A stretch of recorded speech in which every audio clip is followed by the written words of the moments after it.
today, review natin ang Chery Tiggo Pro 5X Hybrid. So, simulan natin ang ating review sa magitan ng pag-review nito kanyang key fob, no? So, eto, completely keyless operation siya. It's a keyless remote. So, we can actually unlock using this button here. Yan, okay? So, mag-unlock siya. Makita natin, auto-fold to kapag nilock natin siya. In-unlock natin. And kapag nilock natin siya, press this one. So, auto-fold din. So, power folding din siya. Okay? So, aside from this, may neat feature pa to. If we hold and if we press and hold this one na matagal, okay? Makikita natin yung ating bintana bumubukas, diba? Hold pa natin siya para mas bumukas pa siya. You see? So, very helpful tong feature na to kung halimbawang nakabilad sa arawan yung ating kotse. Pagkatapos, palapit pa lang tayo, gusto nating buksan para sumingaw yung init. Palapit pa lang tayo pa natin gawin yun, di ba? So, very helpful siya. Likewise, kung halimbawang nakalimutan nating nakabukas pala siya, no? So, we can press this one. Nakalabas tayo. We can press this one and we can press and hold this one para magsara siya, di ba? Hindi natin kailangan pang bumalik sa kotse para gawin yon. So, that's one of the key features. Isa pang unique feature yung key fob natin, ano? So just imagine again, nakapark ka sa labas, mainit ang panahon, pagkatapos pa nakapark siya sa parking area, palapit ka pa lang, you can actually start the engine at the same time pati yung aircon para pagdating mo sa kotse, malamig na kagad siya. So ang gagawin mo lang, again, yung key fob mo, yung mid button, press mo lang siya and hold. Press and hold, no? Like this one. 1, 2, 3, 4, 5. So you see? Nag-start yung makina, okay? And at the same time, nag-start yung aircon niya. Okay? So pagdating natin dito ngayon, magpasok sa loob, yan. Kita natin, naka-turn on yung engine, okay? Pati yung aircon, naka-on na rin. So naka-turn on siya. Okay? So ganun ka-advance itong Chery Tiggo Pro 5X Hybrid, no? So you can do a lot of things kahit nasa labas ka. You can control your car, start your engine, turn down the windows, turn up the windows, lock and unlock. And pwede mo na siyang gamitin, of course, halimbawang, di ba, nakapark ka, medyo maraming kotse, hindi mo siya makita. If you press this one at least once and then hold for 3 times, mag-ano siya, mag-horn para malaman mo kung saan nakapark yung kotse, no? Okay? So, focus naman tayo ngayon dito sa loob, sa interior ng ating kotse. Okay? So, papansin nyo, dito pa lang, pagpasok natin, diba? Luxury na kaagad siya. So, meron tayong red stitching dito, red linings, red stitching. Then we have leather seats, no? Leather seats, red stitching. We have this Tiggo here. Yan, kita natin yung Tiggo, diba? So, medyo maganda. Premium na premium siya. Okay? And then, makakita natin sa may taas dito, we have this sun or moon roof, no? Actually, we have several variants kay Chery Tiggo 5X. We have 5X Pro, 5X Luxury, then 5X Pro Hybrid. And itong ni-review natin ngayon, it's actually my brother's car. It's a Chery Tiggo Pro 5X Hybrid, which means to say, tumatakbo siya using the internal combustion engine, and at the same time, meron siyang battery na nag-supply ng kumbaga, tumatakbo rin siya using an electric motor na nag-a-assist sa kanya para makatipid sa gas, no? So yung hybrid motor na yun, pinapatakbo siya ng battery, and at the same time yung battery, charge siya using the active braking system, if I'm not mistaken, no? So check natin mamaya, pero tingnan natin muna and appreciate natin yung interior niya. Okay?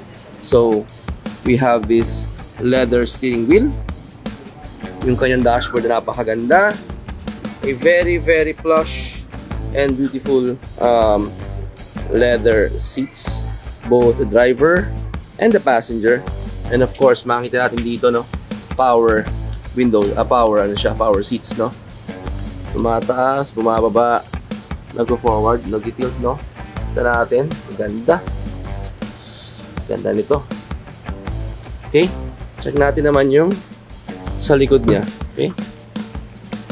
Okay, sa likod din, makikita natin, leather seats din siya, no? So, meron din siyang red trims. Then meron din siyang mga red stitches dito or stitching, no? Then sa likod niya rito, you'll see meron din siya ditong vents, aircon vents, no? So pwede nating i-adjust to, palakasin, no? So ganyan kaganda yung kanyang seats. Okay? Now let's check naman yung sa likod niya. Okay? Let's go sa likod. Tingnan natin likod niya. So again, ma-distinguish natin yung difference nito from other Tigo 5X variants. Meron siyang Pro and meron siyang Hybrid. Okay? Tandaan natin na yung mga Hybrid, kadalasan wala na silang coding sa EDSA. Okay? So meron siyang tailgate assist. Okay? Napaka-spacious ng kanyang cargo area. Check natin mamaya sa specs kung ilang liters to. Okay? Sa ilalim, ito yung kanyang spare tire. This time, it's a 17-inch spare tire. 17 siya. Okay? 17 siya. Pero yung kanyang tires talaga dito, they are all 18 inches na mags and wheels, no? And tires, rather. Samantala yung kanyang spare tire, 17. Well, again, hindi man siya 18. Keep in mind na ito, gagamitin natin siya just for emergency para makaharap lang tayo ng pinakamalapit na vulcanizing shop, no? Para just in case magka-problem. Okay? Ito yung kanyang cargo space sa likod. Now, if you want more space, then definitely pa tanggalin to, no?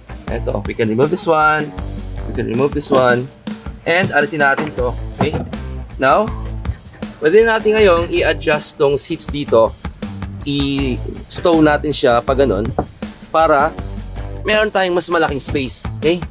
Like just like that. Sa kabila rin dito, no? Okay? So, pwede natin siyang i-lay flat pa doon. So, mabilis na ginawa ko para makita nyo na mas maraming space kapag pinold natin yung second row seats, no? Okay? So, ganun kalaking space niya. Ganda na, no? Now, balik tayo sa harapan para makita natin yung features ng kotse. Okay? Now, nasa loob na tayo ngayon ng Chery Tiggo Pro 5X Pro Hybrid, no? So, simulan natin dito sa panel and then dito sa napakagandang sun and moon roof niya, no? So, meron din tayo itong ilaw. Let's put some light first kasi para lumiwanag, ano? Yan. Okay? So, yung ating sunroof, okay? We can open this one. Yan, ito nyo. Using this button here, to. Meron siyang button dito. Okay? I'm pressing a button here. Off natin to para makita natin. No? I'm pressing a button here para bumukas to. Okay? If you want to close it, press na natin itong button dito. Yan, sasara na siya, no? Okay? Sarado na siya. Sealed na yan. And then, we can also close this one para talagang totaling walang papasok na liwanag. No? Okay? So, again, meron din tayo ditong lights para maliwanag sa loob. No? See? Medyo maganda yung lighting niya. Okay? Okay, so now, nasa loob tayo ngayon. Ano? Pakita ko sa inyo kung paano ini-start itong kotse na to. So, we have the key fob. Actually, wala ka nang kailangan gawin. Sa bulso mo siya o kahit saan mo ilagay. As long as nasa loob to, madidetect siya ng kotse. No? So, ang gagawin na natin, we step on the brakes and then ito, naka start-stop button siya rito. Click on the start button. So, mag-i-start na siya. No? So, you see, we have a panel board here. Okay? Instrument cluster panel dito. LCD screen siya, no? Medyo malaki. Then we also have an infotainment and media screen sa gitna. Medyo malaki din siya. I think it's around 10 or 12 inches, no? So, ito yung gagamitin natin. I-demo natin mamaya para makita pa siya ginagamit. And once we start the engine, pati yung kanyang aircon, gagana na rin. Okay? So, again, buksan na natin yung ilaw dito para lumiwanag sa loob. Okay? Let's start first with the instrument panel dito. Ano bang makikita natin dito? So, on the left side, makikita natin yung engine temperature niya. Ito. You'll see na nasa gitna siya ngayon, sa kalahati. So, that means okay yung ating engine temperature. Then, we can see here a blinking icon which means hindi tayo naka seatbelt, no? So indicator siya. Then on the right side here, we will see a parking brake. Naka-enabled siya. Okay? Para malaman natin na wag muna tayo mag-start, wag muna tayong umandar kasi naka-enabled pa yung ating parking brake, no? Then dito, we have this DTE. This DTE means ilan pa yung kilometers sa itakbo natin bago siya mawala ng gas, no? So 101 kilometers, okay? And here we have this average fuel economy. At the moment, 6.8 kilometers per liter siya. The reason why bakit ganyan kababa siya, kasi ginagamit tong kotse kadalasan, nakatenga lang siya, nakabukas yung aircon. Kaya ganyan kababa. Pero kapag nireset natin to at tinakbo natin sa highway, umaabot siya ng around 16 kilometers per liter. And at the moment kasi itong area namin, Olongapo, Bataan to, no? So from Olongapo going to Bataan, uphill siya. So ganyan kababa yung kanyang average fuel economy. Okay? Then on the right side, we have this strip. Ito yung tinatakbo niya so far, around 1,749.5 kilometers, no? Yan siya. Okay? Then we have another one here, 1817. Ito yung total tinakbo niya ever since nilabas sa kasa. Okay, so 1817. Then let's proceed sa ating infotainment system dito. Okay? So ito yung infotainment system. Sa ilalim niya meron tayong aircon vents. Ito yung ating engine start-stop button. Then meron tayong mga set of buttons sa ilalim dito. Okay? So we have the power switch para enable yung ating screen. Okay? Ganda ng sound, diba? So by the way, yung speaker system nito is naka-Dolby DTS pala siya. So maganda yung sound system niya and malakas, no? So try natin ulit.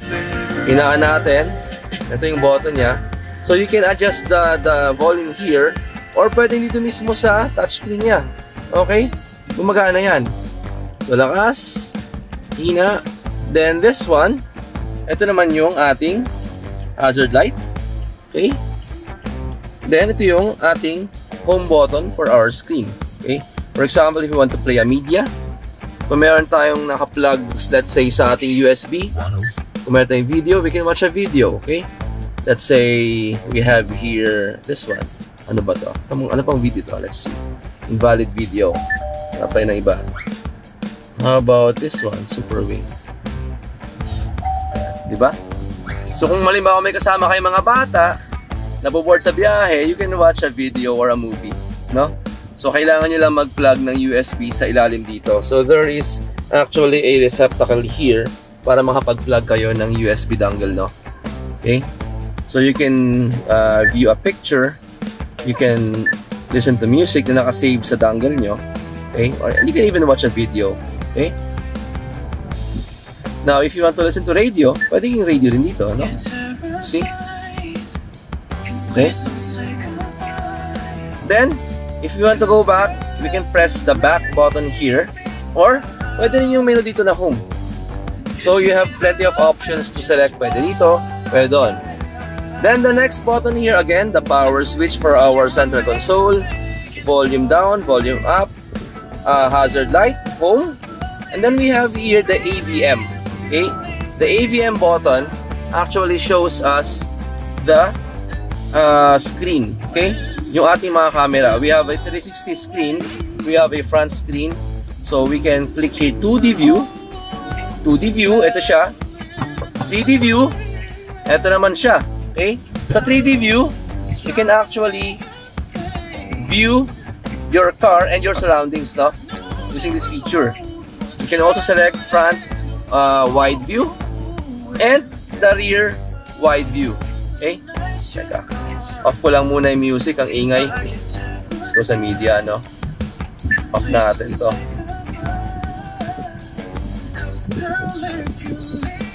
Stop muna natin. Maingay eh. Back tayo dito. So let's again go to AVM here. Sa AVM, makakita natin yung 2D view niya. Sa 2D view, makakita mo siya top view niya.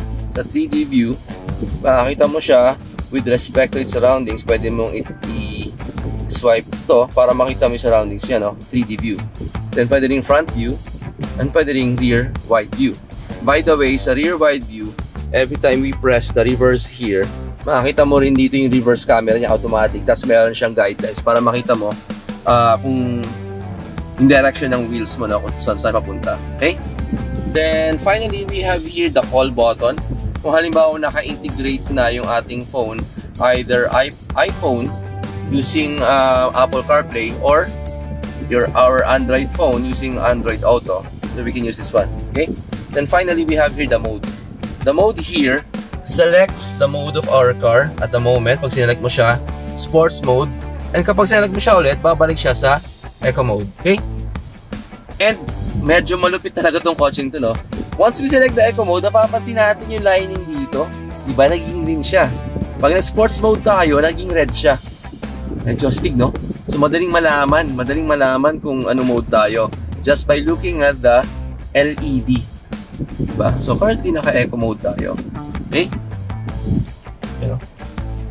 Dito rin pala, no? May lining din tayo rito. Ito natin. Naka-red siya, sports mode, green siya, naka-eco mode, no? Sa buong paligid niya, meron yan. Hanggang sa gilid, no? So, medyo astig. High-tech. Okay. So now, okay na yung panel natin. Additional pala, buksan ko lang ulit ilaw dito, no? Para makita natin. So, aside from this, we can also control our air condition using these buttons here, no? So if you press this switch here, mag-off siya. Okay? Naka-off yung aircon. Pero yung engine natin naka-on pa rin. Pag in-on natin to, mag-on yung aircon. Okay? Then if you want to adjust the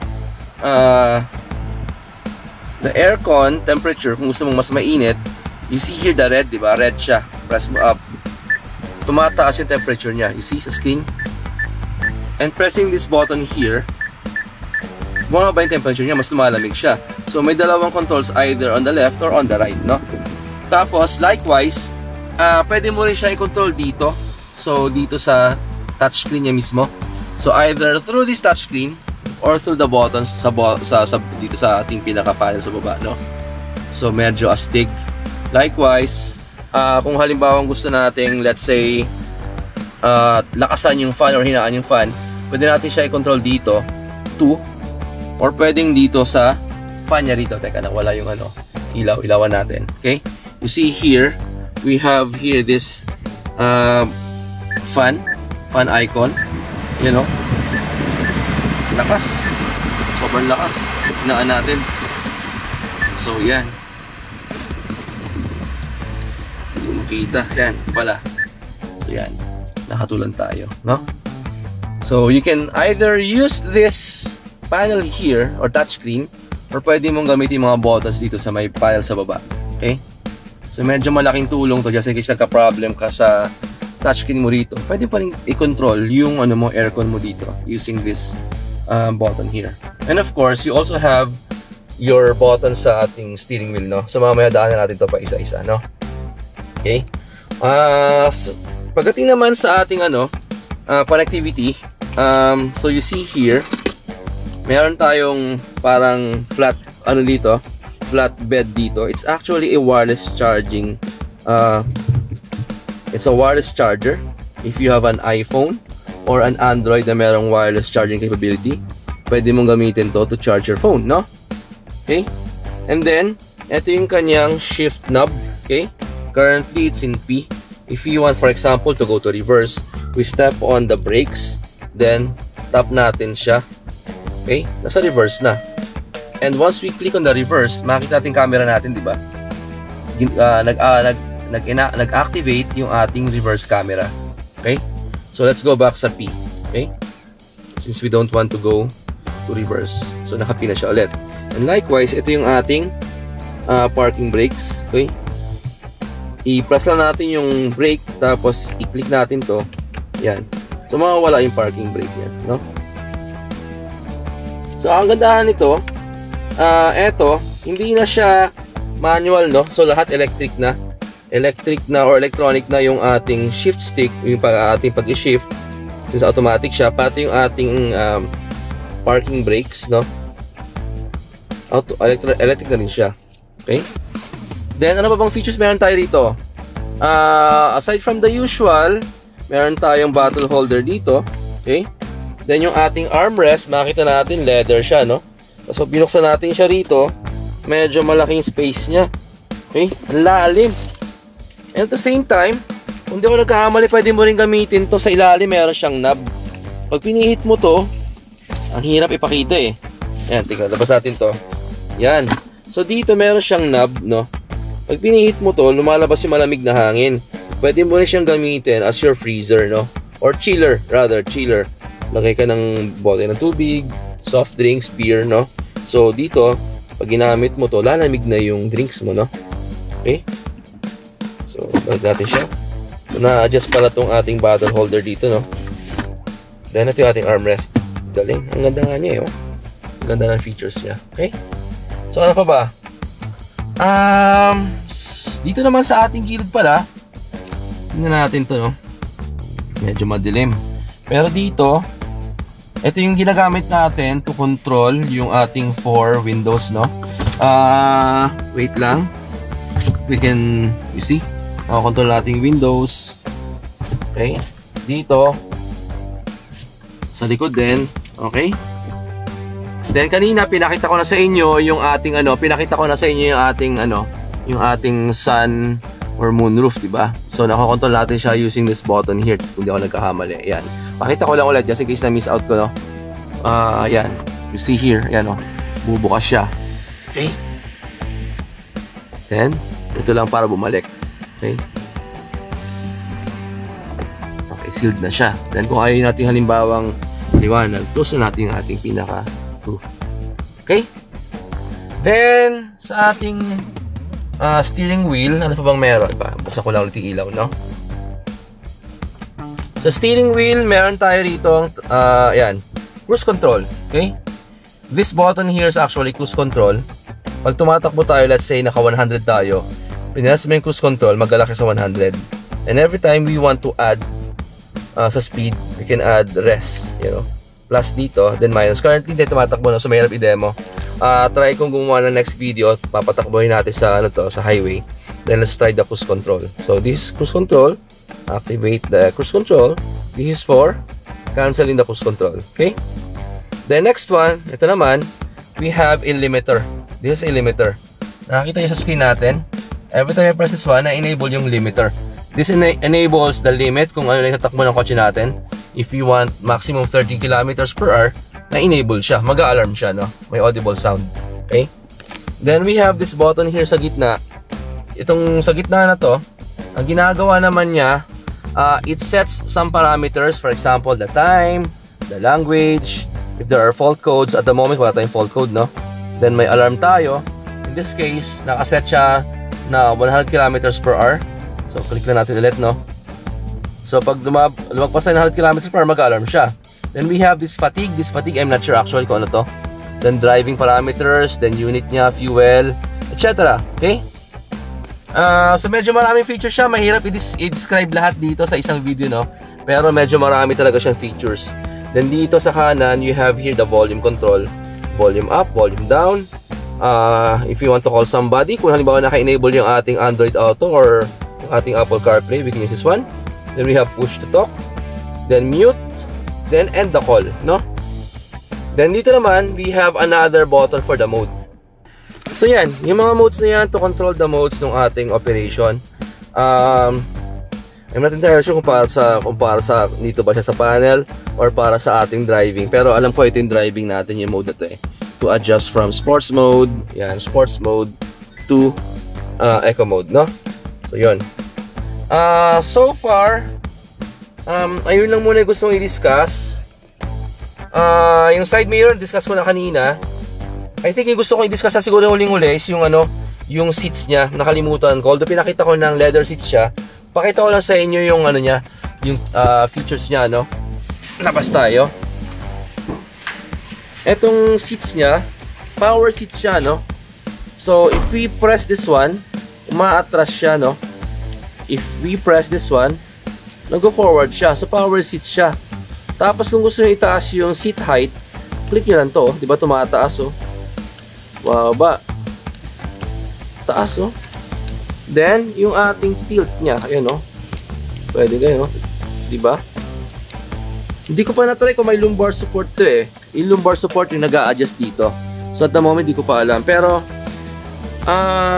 so far, napaka high-tech ng ano to, ng kotse na to, no? Ang daming features niya, ang daming capabilities. Medyo mahirap i-discuss sa isang video. And for now, dun muna tayo. I'll try to create another video. Test drive natin sa actual road, no? Para makita yung feature niya. So, keep in mind na ito, again, is Chery Tiggo 5X Pro Hybrid.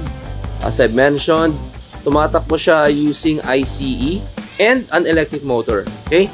Yung electric motor niya, tumatakbo using a battery. Yung battery niya, charge naman every time we do active braking. No? Yung active braking, charge yung ating battery. Yung battery, tumutulong naman siya para mapatakbo at makatipid tayo sa gas. No? So, I guess that's it for now. Thanks for watching. If you have questions, post yun lang sa comment box. And please do subscribe to my channel. Okay? Thanks for watching.